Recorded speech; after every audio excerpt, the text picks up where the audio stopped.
Hi, I'm Luna. 3 years ago, I sat in a sterile oncology waiting room, chemotherapy coursing through my veins, watching my phone light up with a text from my mother-in-law, Carol, that would change everything. "We've discussed it as a family," it read, "and we think it's best if you handle this on your own. Don't expect us to be your support system." This was 2 weeks after my husband Derek had died from the same cancer that was now trying to kill me. But what they didn't know, what they couldn't have imagined, was that their cruelty would fuel something extraordinary. Today, I own the most advanced oncology treatment center in the Pacific Northwest, and guess who just received a terminal diagnosis and desperately needs the exact experimental therapy that only my clinic provides? Before we jump back in, tell us where you're tuning from, and if this story touches you, make sure you're subscribed, because tomorrow I've saved something extra special for you. The morning mist clung to the evergreens outside our bedroom window in Rosewood, Oregon, creating that soft gray haze that made everything look like a watercolor painting.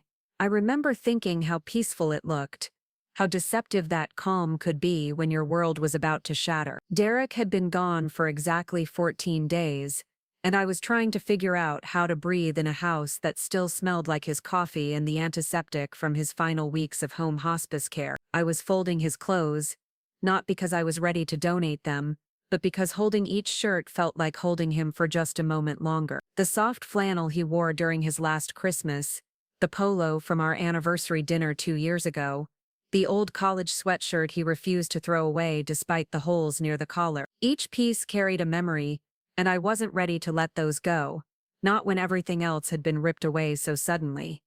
The doorbell rang at exactly 9:30 in the morning. I knew because I'd been watching the clock obsessively since Derek died, measuring time in these strange new increments of grief. I padded downstairs in my slippers and opened the door to find Carol and Frank Winters standing on my porch, both dressed in black like they were attending another funeral. Carol held a manila envelope in her manicured hands, the kind that usually contained important documents or bad news. "Luna, dear," Carol said, her voice carrying that practiced sympathy she'd perfected during Derek's illness. "We need to talk." Frank stood behind her, hands clasped behind his back, wearing the same stern expression he'd worn at Derek's memorial service when he'd given that speech about family legacy, and carrying on the Winters name. I invited them in, still naive enough to think this might be about shared grief or perhaps some of Derek's belongings. They wanted to discuss. We'd never been particularly close, but Derek had always insisted they meant well, that their emotional distance was just their way of coping with difficult situations. I'd accepted that explanation for the 5 years Derek and I were married, even when they'd made it clear that my background as a nurse wasn't quite what they'd envisioned for their son who held a PhD in biochemistry. Carol settled into the leather armchair that Derek used to call his thinking spot, the one where he'd sit every morning with his research journals and coffee, planning his day at the lab. Frank remained standing by the fireplace, creating a dynamic that felt more like an intervention than a condolence visit. I curled up on the couch, pulling one of Derek's throw blankets around my shoulders, still seeking comfort in anything that held his presence. "We wanted to talk to you about your situation," Carol began, setting the envelope on the coffee table between us. The word situation hung in the air like a diagnosis nobody wanted to say out loud. "We know Derek's medical bills were substantial, and now with your own treatment start." I felt my chest tighten. 3 days earlier, I'd received the call that would reshape my life completely. The same rare form of lymphoma that had taken Derek had been found in my system during routine blood work, and grief counselor had insisted I. The irony was almost laughable. If anything about cancer could ever be funny, we'd spent 2 years fighting his disease, learning everything we could about treatment protocols and experimental therapies, never imagining that knowledge would become personally relevant so soon. "Vasquez says the treatment plan is aggressive but promising," I said carefully, unsure why I felt the need to justify my medical situation to them. "The insurance will cover most of it, and Derek's life insurance policy will help with the rest." Frank cleared his throat, a sound I'd learned meant he was about to say something he considered important. "Luna, we've been discussing this as a family, and we think it would be best for everyone if you handle this independently." The words didn't immediately register. I blinked at him, trying to process what he'd just said. "Handle what independently?" Carol opened the envelope and pulled out several official-looking documents. Your treatment, your recovery, your future planning. We think it's important that you learn to stand on your own feet now. I stared at the papers she was arranging on the coffee table. There were forms from Derek's life insurance company, documentation about the house deed, and what looked like a legal document with the Winters family attorney's letterhead. My hands started to shake, not from the chemo I hadn't even started yet, but from the dawning realization of what was happening. I don't understand, I said, my voice barely above a whisper. Are you saying you won't help me through my cancer treatment? We're saying we think you're stronger than you realize, Carol replied, but her tone suggested this strength was more of a requirement than a compliment. Derek always said you were independent, capable. We're confident you can handle this. Frank moved closer, his shadow falling across the coffee table. The house situation is complicated. Luna, Derek's name is on the deed, but there are family considerations we need to discuss. That's when I understood. This wasn't about my strength or independence. This was about them wanting me to disappear quietly, to handle my cancer and my grief somewhere that wouldn't remind them that their son was gone. The house Derek and I had bought together, the place where we'd planned to grow old, where he'd died holding my hand just 2 weeks ago, suddenly felt like contested territory.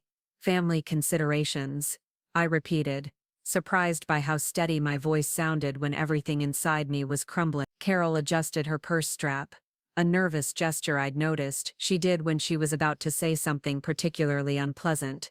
Brittany is getting divorced, and she'll need a place to stay with the children. This house has been in the Winters family for 3 generations. And with Derek gone, she didn't finish the sentence. But she didn't need to. With Derek gone, I wasn't really family anymore.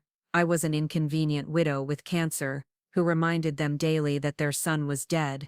Derek bought this house for us, I said, my voice growing stronger as the shock began wearing off. We chose it together. We painted every room, planted the garden, installed the kitchen cabinets ourselves when we couldn't afford to hire someone, which is why we're prepared to offer you a fair settlement, Frank said, sliding one of the documents toward me. This would give you enough to find a nice apartment closer to the hospital and cover some of your medical expenses. I looked at the number on the paper. It was roughly a quarter of what the house was worth, barely enough to cover a year's rent in Portland, let alone ongoing cancer treatment. Derek had told me once that his parents viewed most problems as financial equations to be solved efficiently. I was apparently a problem that could be solved for the cost of a decent used car. You want me to sell you the house Derek died in so that Brittany can move in with her kids while I go through chemotherapy alone? Carol's facade of sympathy finally cracked. Luna, you're being dramatic. Cancer is treatable now. People go through it all the time and come out fine. Brittany has real problems. Her husband left her with 2 small children and no job skills. She needs family support. The absurdity of it hit me like a physical blow. Brittany, who had a master's degree in marketing and had chosen to be a stay-at-home mom to children who had nannies, needed family support. But I, facing the same disease that had killed their son, needed to develop independence.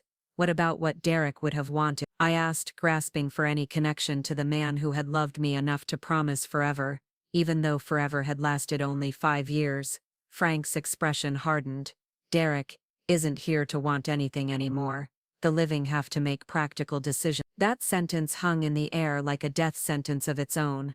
Derek wasn't here to want anything anymore. In one casual statement, Frank had erased not just Derek's voice, but any claim I might have had to being considered family worthy of support. I stood up slowly, the blanket falling away from my shoulders. I need you to leave. Luna, don't be hasty, Carol said, but she was already gathering the papers. Take some time to think about our offer. We're trying to help you transition to this new phase of your life. New phase? I repeated. You mean the phase where I have cancer and no family support?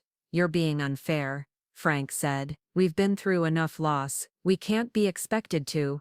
To what? I cut him off. To care about the woman your son loved. To show up for someone who sat beside your son's hospital bed for 8 months. To demonstrate basic human decency to a person facing the same disease that killed Derek. Carol stood up, smoothing her skirt. This is exactly the kind of emotional instability we were concerned about. Cancer treatment is demanding, Luna, you need to focus on getting better, not on maintaining relationships that frankly were always more about Derek than about genuine connection. The honesty was breathtaking. After 5 years of family dinners and holiday celebrations, of birthdays and anniversaries, of sitting through Carol's stories about Frank's business achievements and Brittany's children's accomplishments, she was admitting that I had never been anything more than Derek's successor. Without him, I was just an obligation they were eager to discharge. I walked to the front door and opened it.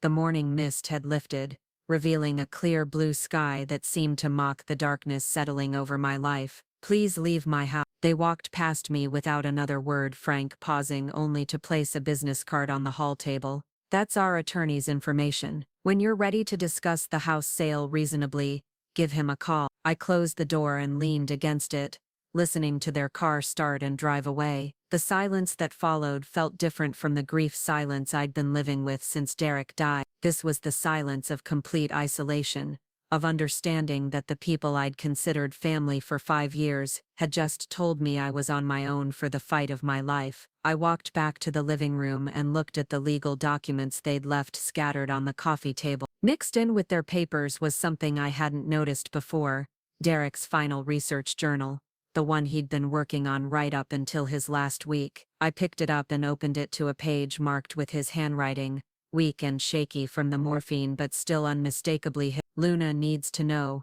the entry read, that everything I learned, everything we discovered together about this disease, belongs to her. She has the best clinical mind I've ever worked with. If something happens to me, she needs to finish what we started. She needs to save herself and everyone else we couldn't save. I closed the journal and held it against my chest, feeling something shift inside me. Derek had believed I could save myself. More than that, he'd believed I could save others. The man who had earned his PhD at 25, who had published groundbreaking research on lymphoma treatments, who had spent his final months documenting every detail of his disease progression for the benefit of future patients, had looked at me and seen a researcher, a healer, a person capable of finishing what cancer had prevented him from completing. Carol and Frank Winters had looked at me and seen a problem to be solved with minimal expense and maximum convenience. But Derek had looked at me and seen someone who could change the world. I picked up Frank's business card from the hall table and tore it in half. Then I walked upstairs to Derek's study, sat down at his desk and opened his research journals to page 1. If they wanted me to handle this independently, then I would handle it in a way that would transform not just my own life, but the lives of every cancer patient who would come after me. I didn't know it yet, but that morning marked the beginning of the most extraordinary chapter of my life. The Winters family had given me the greatest gift they could have possibly given me, though they would never see it that way. They had given me complete freedom to become exactly who Derek always believed I could be, without any obligation to maintain relationships with people who had never really valued me anyway. The first thing I did was call Dr. Elena Vasquez, my oncologist, and ask her a question that would change everything. What would it take for someone with my nursing background to get into medical school while undergoing cancer treatment? Her answer would reshape not just my treatment plan but my entire future. Because sometimes the people who abandon you do you the biggest favor of your life, even when they're trying to hurt you the most. Dr. Elena Vasquez's office smelled like antiseptic and possibility. I sat across from her mahogany desk 3 days after the Winters family had essentially excommunicated me, my hands folded carefully in my lap to hide their trembling. Elena had been Derek's oncologist before becoming mine, and she'd watched our entire journey with the kind of clinical compassion that made her both an exceptional doctor and an unexpected ally. Medical school during active treatment isn't impossible, she said, leaning back in her chair with that measured way she had of delivering information that could change your life. Challenging, yes, but there are precedents. The accelerated program at OHSU has provisions for students with medical backgrounds, especially those with research experience. I thought about Derek's journals, now stacked neatly on what used to be his side of our bed. 18 months of meticulous documentation about his disease progression, treatment responses, and theoretical approaches to lymphoma therapy that hadn't existed when his treatment began. His handwriting grew weaker as the months progressed, but his insights had become sharper, more desperate, more brilliant. What about the practical aspects? I asked. Tuition, living expenses, managing treatment and coursework simultaneously. Elena pulled a folder from her desk drawer. That's where things get interesting. There's a research fellowship program specifically designed for healthcare professionals who've experienced major illnesses. It covers full tuition plus a living stipend, but requires a commitment to focus your medical education on your disease area. She slid the application across the desk. The letterhead read, Phoenix Foundation Medical Fellowship, rising from personal crisis to professional excellence. The irony wasn't lost on me. 3 days ago I'd been a grieving widow facing cancer with no support system. Now I was looking at a pathway that could transform my diagnosis into my life's calling. The application deadline is in 6 weeks, Elena continued, but there's something else you should know. The head of the fellowship committee is Dr. Margaret Chen. She knew Derek's work, respected it immensely. When I mentioned you were interested in continuing his research while pursuing medical training, she specifically asked to speak with you. I stared at the application, my mind raced. Derek had spent our last weeks together talking about the gaps in lymphoma treatment,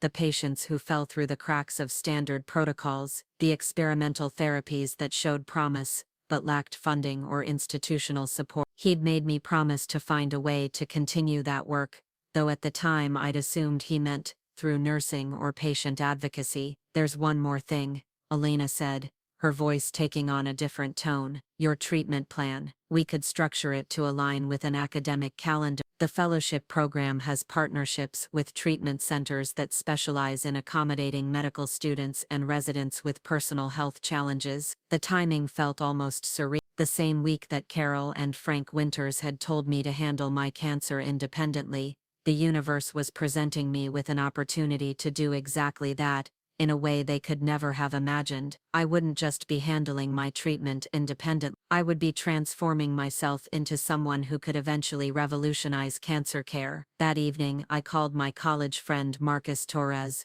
the only person left in my life who had known me before I became Derek's wife and then Derek's widow. Marcus worked as a financial advisor in Portland, and I needed someone with no emotional investment in my situation to help me think through the practical implications of upending my entire life plan. Let me get this straight, Marcus said, his voice crackling through the phone from his downtown Portland office. You want to sell the house, move to Portland, start medical school and undergo cancer treatment simultaneously. When you put it like that, it sounds insane, I admitted, curled up in Derek's study with his research spread across the desk like a roadmap to a future I was still afraid to want. It doesn't sound insane, Marcus said. It sounds like the Luna I knew in college before you started shrinking yourself to fit into other people's expectations. That hit harder than I'd expected. Marcus had known me when I was pre-med, before I'd switched to nursing because Derek's parents had made subtle comments about medical school being too demanding for someone who wanted to be a good wife and mother. Before I'd convinced myself that supporting Derek's career was more important than pursuing my own ambitions. The house situation is actually straightforward, Marcus continued. If Derek's name is on the deed and you inherited his share, you own 50% minimum, probably more depending on Oregon's inheritance laws. The Winters family can make offers all they want, but they can't force you to sell. What if I want to sell? I asked. Not to them, but to fund medical school. Then you get market value, not whatever insulting number they waved at you. Luna, that house in Rosewood is worth at least $400,000. Derek's life insurance was how much? $200,000. So you're looking at potentially $600,000 in liquid assets, plus whatever savings you have, minus medical expenses. Even with the most aggressive treatment costs, you'd have enough to pay for medical school, living expenses, and still have a safety net. I did the math in my head. Financial independence from the Winters family, the ability to pursue Derek's work without anyone questioning my qualifications or motivations, the chance to transform my cancer diagnosis from a burden into expertise that could help countless other patients. Marcus, I said, what if they're right? What if I'm not strong enough to handle medical school and cancer treatment at the same time? Luna, you spent 8 months managing Derek's care while working full-time as a nurse. You coordinated with 6 different specialists, researched experimental treatments, maintained detailed medical records, and still found time to hold that man's hand through every chemo session. If that's not strong enough, I don't know what is. After we hung up, I opened Derek's laptop and started researching the Phoenix Foundation Fellowship Program. The requirements were extensive. A personal statement explaining how your illness experience would inform your medical practice, letters of recommendation from healthcare professionals, a detailed research proposal, and evidence of prior academic excellence. The research proposal requirement caught my attention. Fellows were expected to identify a specific gap in treatment for their disease area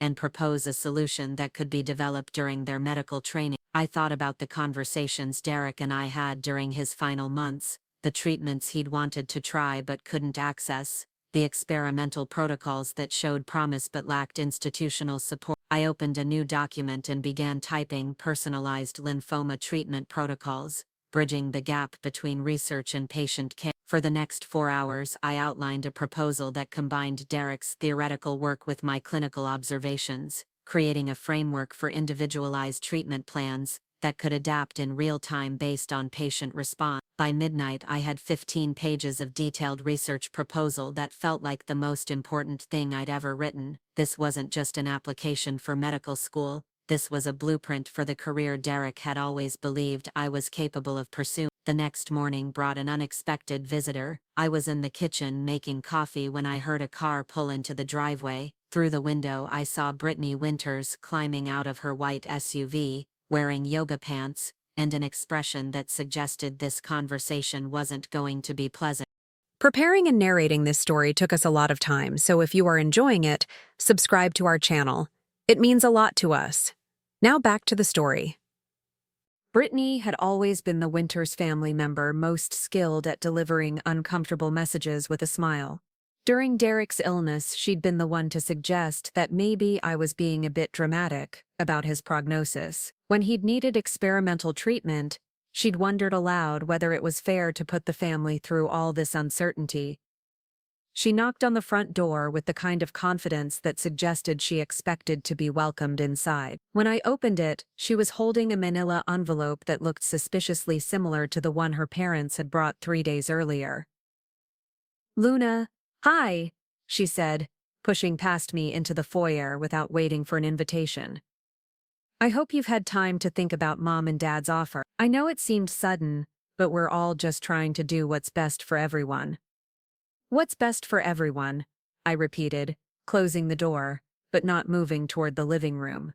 Interesting way to phrase it. Brittany set her purse on the hall table and opened the envelope. "I've brought some additional paperwork that might help clarify things. The house situation is more complicated than you might realize." She handed me a thick stack of documents. The top page was a property assessment that valued the house at significantly less than I knew it was worth. Beneath that were medical bills from Derek's treatment, insurance documents, and what appeared to be a loan agreement I'd never seen before. "This shows the outstanding debt against the property," Brittany said, pointing to a number that made my stomach drop. Derek borrowed against the house equity to cover medical expenses that insurance didn't approve. "You're looking at negative equity, Luna. The house is worth less than what's owed on it." I stared at the papers, confusion mixing with growing anger. Martinez. The title still felt surreal, even though I'd been using it for 6 months as a medical student. The envelope bore the letterhead of Winters and Associates, Frank's accounting firm, and contained 3 documents: a notarized letter of apology signed by Brittany and she, a cashier's check for $50,000 made out to the Phoenix Foundation, and a medical release form, granting me permission to consult on Brittany's case as a patient advocate researcher.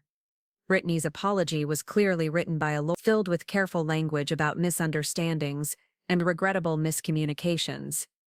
But it did acknowledge that the property documents had been inaccurate, and that their treatment of me during my diagnosis had been inappropriate given the circumstances. It wasn't the heartfelt admission of guilt I might have wanted, but it was a public record of their wrongdoing, which served my purposes just as well. The medical release form was more interesting. It authorized me to review Brittany's medical records, communicate with her healthcare team, and document her case as part of my research on patient advocacy in oncology care. What the Winters family didn't understand was that this case study would become a cornerstone of my thesis on how family dynamics affect cancer treatment outcomes. Dr. Chen had been fascinated by the situation when I'd described it during one of our weekly mentoring sessions. This presents a unique opportunity to document how social support systems impact patient advocacy effectiveness, she'd said. You'll be able to compare your own experience navigating cancer without family support to hers with comprehensive advocacy assistance. I called Brittany that evening, using the number Carol had provided. Her voice was smaller than I remembered, lacking the confident condescension that had characterized our previous interaction. "Luna, thank you for agreeing to help," she said, and for the first time in the 5 years I'd known her, she sounded genuinely grateful rather than entitled. "I know this situation is awkward given everything that happened." "Awkward is one way to put it," I replied, keeping my tone professional but not warm. "Why don't you tell me about your symptoms and what testing you've had done so far?" For the next hour, Brittany described a progression of symptoms that sounded frighteningly familiar: persistent fatigue, unexplained weight loss, night sweats, and swollen lymph nodes. Her primary care physician had ordered basic blood work that showed elevated white cell counts and scheduled her for a CT scan, but the earliest appointment available was 3 weeks away. 3 weeks, I repeated, thinking about Derek's timeline and how much difference early detection could have made. "Have you asked about expediting the scan, or seeking a second opinion?" "I don't really know how to do that," Brittany admitted. "Morrison just said to wait for the appointment and try not to worry." The irony was staggering. Brittany was encountering the same healthcare obstacles that Derek and I had faced, but she had no idea how to advocate for herself within the system. She'd led a privileged life where problems were solved by money and family connections, but serious illness didn't care about your social status or your father's business relationships. "Brittany, I'm going to help you, but I need you to understand something. The next few months are going to require you to become an expert on your own medical care.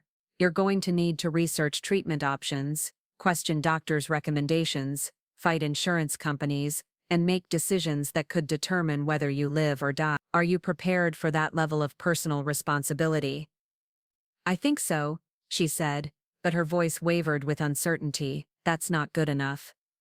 Either you're committed to fighting for your life with everything you have, or you're not. There's no middle ground with cancer." Over the following weeks, I guided Brittany through the healthcare navigation process that Derek and I had learned through trial and error. I taught her how to request expedited appointments, how to research her doctor's credentials and experience, how to prepare questions for medical consultations, and how to obtain copies of all her medical records. The transformation was remarkable to witness from a clinical perspective. Brittany went from passive patient accepting whatever timeline her doctors suggested, to informed advocate, demanding appropriate urgency for her symptom. When her CT scan was delayed again, she didn't just accept the schedule change, she called the imaging center daily until they found a cancellation slot. When the scan results showed multiple enlarged lymph nodes consistent with lymphoma, Brittany was prepared with questions about staging procedures, treatment protocols, and second opinion options. She'd researched oncologists at 3 different cancer centers, and had already scheduled consultations with specialists who had specific expertise in her suspected cancer type. "I never realized how much work it takes to be sick," she told me during one of our phone consultations. "How did you manage all this while going through treatment yourself?" "Very poorly at first," I admitted. Derek was better at the research and advocacy than I was initially. "I learned by watching him fight for every treatment option, every clinical trial possibility, every chance to extend his life." "And you did all that without family support?" The question hung in the air between us. Brittany knew exactly why I'd been without family support during my cancer treatment, but this was the first time she'd directly acknowledged her family's abandonment. "I learned to support myself," I said simply. "It made me stronger, even though it was terrifying at the time." When Brittany's biopsy confirmed stage 2 lymphoma, she called me before she called her parents. Her voice was steady, controlled, but I could hear the fear underneath. "It's the same type Derek had, isn't it?" she asked. "Similar, but not identical. And your staging is much earlier than his was at diagnosis. You have options that weren't available to him, and you're catching it at a point where treatment outcomes are very promising." Will you help me choose an oncologist? I spent the next day reviewing the credentials and treatment philosophies of the three specialists she was considering. One was primarily academic, focused on standard protocols and clinical trials. Another emphasized integrative approaches combining traditional chemotherapy with complementary therapies. The third specialized in personalized treatment plans based on genetic testing of individual tumors. I recommend Dr. Sarah Kim at Oregon Health Sciences. I told Brittany during our consultation call, she's pioneering individualized treatment protocols that adapt based on how patients respond to therapy. Her approach is most similar to what Derek wanted to try, but couldn't access. The experimental stuff. It's not experimental anymore. It's cutting-edge standard care. Dr. Kim was one of the doctors who helped develop the protocols that Derek researched but never got to try. 3 weeks later, Brittany began treatment with Kim using a personalized chemotherapy regimen, determined by genetic analysis of her tumor cells. Her response was remarkably positive, with scans showing significant reduction in lymph node size after just 2 treatment cycles. During this time, I was documenting every aspect of Brittany's experience for my research thesis. The contrast between her journey and mine was striking in ways that went beyond family support. Brittany had access to treatments that hadn't existed during Derek's illness, but more importantly, she had an advocate who understood both the medical system and the specific challenges of lymphoma treatment. Your case study is revealing something fascinating, Chin told me during one of our research review meetings. Patient advocacy isn't just about emotional support or logistical assistance, it's about transferring knowledge and empowerment from someone who's navigated the system successfully to someone who's encountering it for the first time, which is exactly what Derek wanted to do.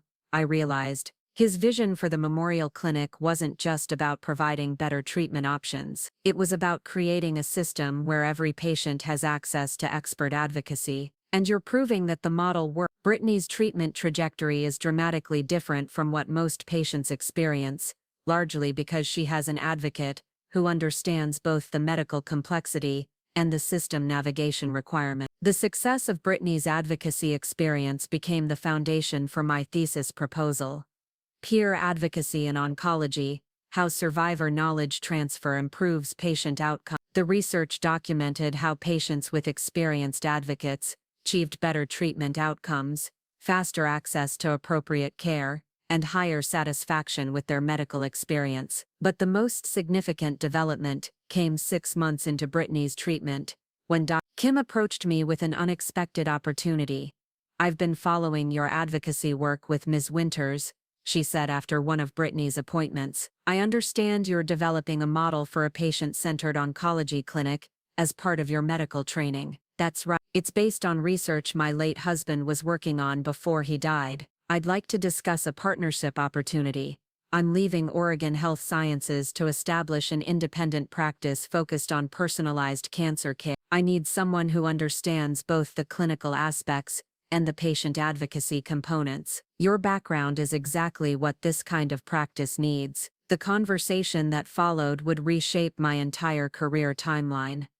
Kim wasn't just offering me a position in her new practice, she was proposing that we develop the Derek Winters Memorial Clinic concept together, combining her clinical expertise with my advocacy model and research background. The traditional medical model treats cancer patients as cases to be managed, Dr. Kim explained, but patients like your husband and Brittany need a system that treats them as whole people with complex needs that go beyond chemotherapy schedule. What would this partnership look like practically? You'd finish your medical degree while working part-time in the practice, learning clinical oncology while simultaneously developing the advocacy program. By the time you graduate, we'd be ready to launch a full-service clinic that combines cutting-edge treatment with comprehensive patient support. That evening I called Marcus to discuss the financial and practical implications of Dr. Kim's offer. The opportunity would accelerate my timeline for building Derek's Memorial Clinic by several years, but it would also require significant investment and risk. Luna, 6 months ago you were a cancer patient with no family support. Marcus, now you're a medical student with a research fellowship, a successful advocacy model, and a partnership offer from one of the region's top oncologists. If that's not Derek's legacy coming full circle, I don't know what is. 2 weeks later, I signed a partnership agreement with Dr. Kim to establish Pacific Northwest Personalized Oncology, with plans to open our pilot clinic within 18 months. The Derek Winters Memorial Clinic would be the advocacy and research division of the practice, providing comprehensive support services that would eliminate the barriers Derek had faced during his treatment. The Winters family's attempt to erase me from their lives had instead positioned me to become exactly the kind of doctor and advocate Derek had envisioned. Their abandonment had forced me to develop the independence and expertise that now made me valuable to patients facing the same challenges we'd encountered. But the most satisfying aspect of the situation was yet to come. Brittany's successful treatment experience had made her an enthusiastic supporter of patient advocacy programs, and she'd volunteered to serve on the Memorial Clinic's advisory board. Carol and Frank, grateful for their daughter's positive outcome, had offered to provide additional funding for the clinic's development. It's remarkable how different people can become when they need something, I mentioned to Dr. Chen during one of our final mentoring sessions before my transition to clinical practice. Yes, but it's even more remarkable how strong you've become since you stopped needing anything from them, she replied. That's the real transformation here. You've gone from seeking their approval to being in a position where they seek your expertise. The symmetry was indeed remarkable. In 18 months, I would be running a clinic specifically designed to help cancer patients overcome the obstacles that had killed Derek and could have killed me. The same family who had told me to handle my cancer independently would be funding a facility that ensured no other patient would have to face those challenges alone. Derek's vision was becoming reality,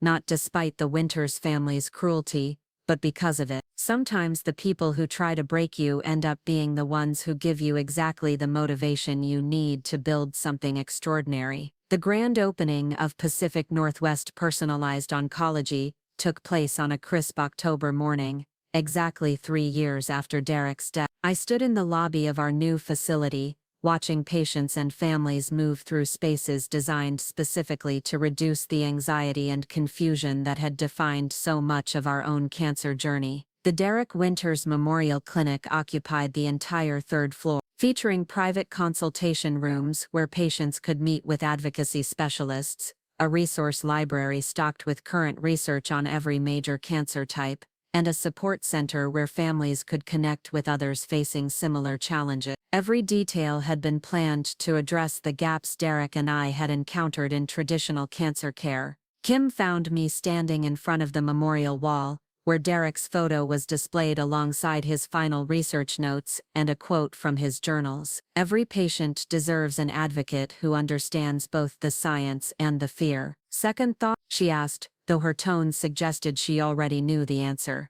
Just overwhelmed by how far we've come, I replied, adjusting my white coat with Dr. Luna Martinez, Director of Patient Advocacy, embroidered in navy blue thread. Derek would have loved seeing this place filled with patients getting the kind of comprehensive care he always believed was possible. Our first patient was scheduled for 9 o'clock, a 43-year-old teacher named Jennifer, whose primary care physician had found suspicious masses during a routine physical. She arrived early, accompanied by her husband and teenage daughter, all of them wearing the shell-shocked expression I remembered from our first oncology appointments. Dr. Martinez, Jennifer said as I introduced myself, I've never heard of a patient advocacy specialist. What exactly do you do? I help you navigate everything that comes next, I explained, leading her family to one of our consultation rooms. The medical system can be overwhelming when you're facing a cancer diagnosis. My job is to make sure you understand all your options,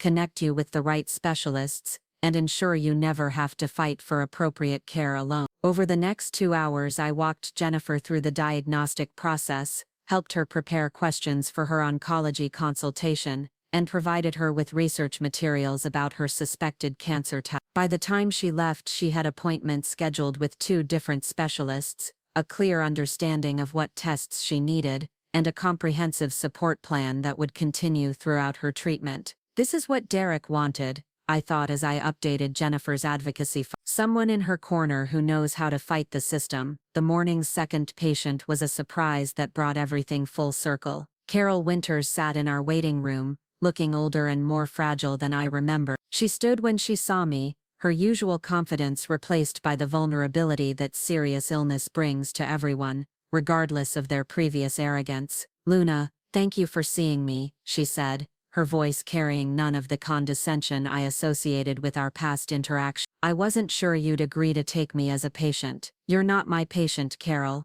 Dr. Kim is handling your medical care. I'm here as your advocacy specialist, just like I am for every patient in this clinic." We settled into a consultation room, where Carol explained her recent diagnosis of pancreatic cancer, a disease with limited treatment options and an aggressive timeline. Her oncologist had recommended immediate surgery followed by chemotherapy, but she was overwhelmed by the complexity of coordinating care between multiple specialists. "Brittany said you'd help me understand what questions to ask," Carol said, her hands trembling slightly as she opened a notebook filled with medical terminology she'd copied from internet research. "I don't understand half of what the doctors are telling me." I spent the next hour teaching Carol the same advocacy techniques I'd used with dozens of other patients: how to research her surgical team's experience with pancreatic procedures, how to seek second opinions on treatment protocols, how to coordinate between specialists to ensure nothing fell through the cracks. "You know," Carol said as our session was ending,